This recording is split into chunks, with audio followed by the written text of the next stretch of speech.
Боевой девиз как начало продуктивного дня. Подъем, завтрак, игры на свежем воздухе. Распорядок здесь ничем не отличается от других лагерей. Вот только в этом уже готовятся к закрытию. Ребята планируют масштабное мероприятие, частью которого станет танцевальный флешмоб.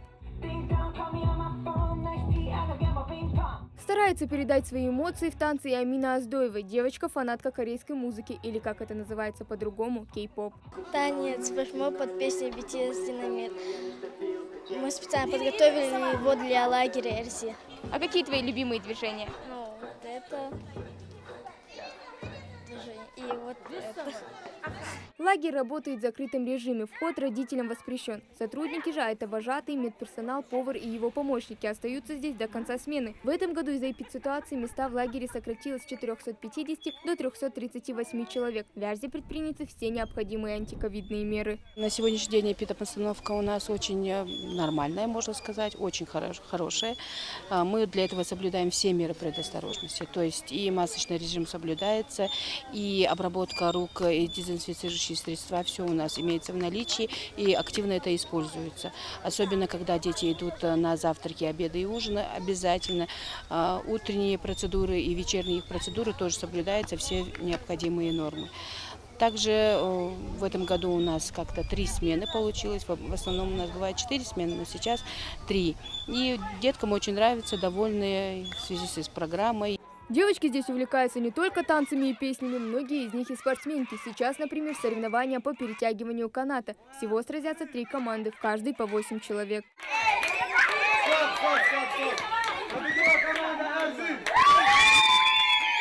А вот уже после победители соревнуются между собой, но только не за первое место, а за право дать интервью. Желающих тут много.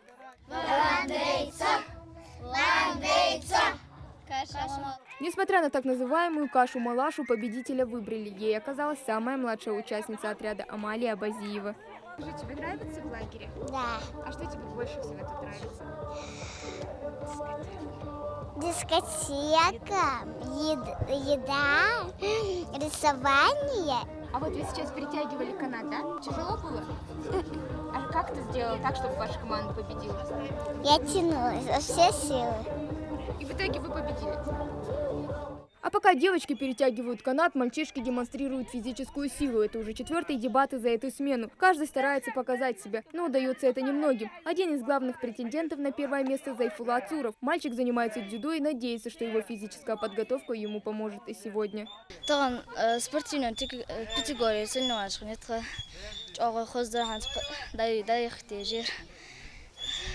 Рекорд побед 100. Лагерь Проводят время с пользой не только дети, но и воспитатели. Каждый из них учитель. Но на время летних каникул они напрочь забывают про уроки, домашние задания и оценки. Здесь место только для веселья. Нам очень нравится. И дети довольны, и мы довольны. Вот мы были в разных местах, и в Нальчике были, но здесь нам очень нравится. Домой не хотят. Хотят подольше здесь задержаться. Некоторые говорят, здесь жить можно постоянно. Сами работники лагеря бывают очень, как вам сказать, идущими навстречу, ответственными, знающие свою работу. Самое главное в этом коллективе то, что они любят детей, и эти шалости детей воспринимают с улыбкой и с добротой. Вот это тоже мне нравится, отношение к детям в этом лагере. 20 дней увлекательной программы, ежедневные игры на свежем воздухе, а по вечерам зажигательная лезгинка. Главное правило РЗ – сделать все возможное, чтобы пребывание детей в лагере было максимально интересным, без использования современных гаджетов. Каждый год принимаем около 2000 ребят со всей республики, и поэтому график у нас насыщенный, но мы работаем, не покладая рук, для наших детей. Чему вы отдаете больше внимания? У нас очень развитая программа, то есть особое внимание определенным каким-то мероприятиям мы не уделяем, так как у нас и спортивные мероприятия есть, и культурно-массовые, развлекательные, различные викторины, интеллектуальные. То есть на любой вкус каждый ребенок может участвовать везде, в принципе, во всех направлениях. Среди отдыхающих в лагере наш коллега-корреспондент детской развлекательной программы «Жизнь замечательных детей». Несмотря на свой заслуженный отдых в виде летних каникул, Зелимхан решил мне помочь и взял интервью у своего товарища по отряду. Чем тебе именно нравится этот лагерь? Мероприятиями. Я люблю участвовать в мероприятиях, викторинах. Также еще чистая планета. В общем, тут все очень хорошо. И еда вкусная. На какие экскурсии ты ходил?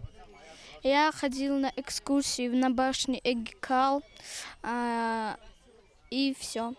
Там еще были черепы, там были башни. Вот только одними мероприятиями и экскурсиями сыт не будешь, а потому ровно в час дети спешат в столовую. Тем более, когда она оправдывает свое название «вкусняшка». В меню все только самое вкусное и полезное, а подтверждением тому сытые дети и пустые тарелки. Мне нравятся макароны и вареное яйцо. А еще что? Еще мне нравятся супы. Питание пятиразовое, завтраки, обеды, полдник, ужин и поздний ужин. Хлеб пекем сами, булочки тоже. Все используем домашнее мясо, молоко местных производителей. Очень большой акцент даем, что сейчас коронавирус, обрабатываем руки, стараемся, держим расстояние. В кухне везде одевают маски. Вроде бы уже третий заезд заканчивается, все хорошо, все благополучно. Говоря о лагере Арзи, мы не могли не затронуть и еще один вопрос канализации. А вот та самая труба, которая, по мнению Инстаграм-пользователей, является частью канализационной системы лагеря. И, как мы можем заметить, она абсолютно чиста. Очистное сооружение лагеря Эрзи не запущено. И все наши очистные сооружения – это выгребные ямы. Соответствующим договором они выводятся систематически. И вот эта труба, она проложена действительно, но там ни одной капли канализационных отходов не вышло за территорию лагеря Эрзи. В связи с этим руководство решило соответствующую трубу демонтировать, чтобы не было лишних разговоров и не было вот этой дезинформации. А пока лето продолжается. До закрытия третьей смены лагеря у ребят еще неделя. Хава Гагиева, Магомед Белакиев, Новости 24.